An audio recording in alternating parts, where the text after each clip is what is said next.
Pour ce troisième et dernier débat avant la présidentielle, Barack Obama et Mitt Romney ont croisé le fer sur la politique étrangère. Le candidat démocrate est passé à l'offensive, alternant entre les postures de chef des armées ou de fossoyeur d'une décennie de guerre coûteuse. Il s'est montré pugnace face à un adversaire pointant sa faiblesse avec l'Iran et son incapacité à empêcher la résurgence du terrorisme.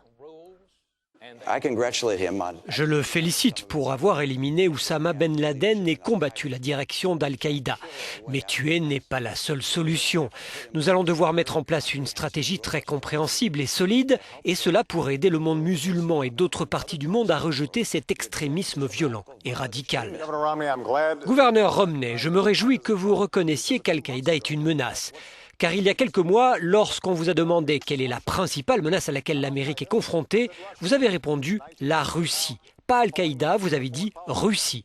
Mais la guerre froide est terminée depuis plus de 20 ans. En matière de politique étrangère, gouverneur Romney, on dirait que vous voulez importer les politiques des années 80. M'attaquer moi, ce n'est pas un programme, ce n'est pas débattre, comme nous en avons l'opportunité, de la manière dont nous allons gérer les défis au Moyen-Orient et juguler cette violence.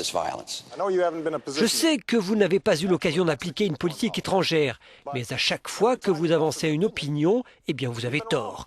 Vous étiez favorable à l'intervention en Irak alors que l'Irak n'avait pas d'armes de destruction massive.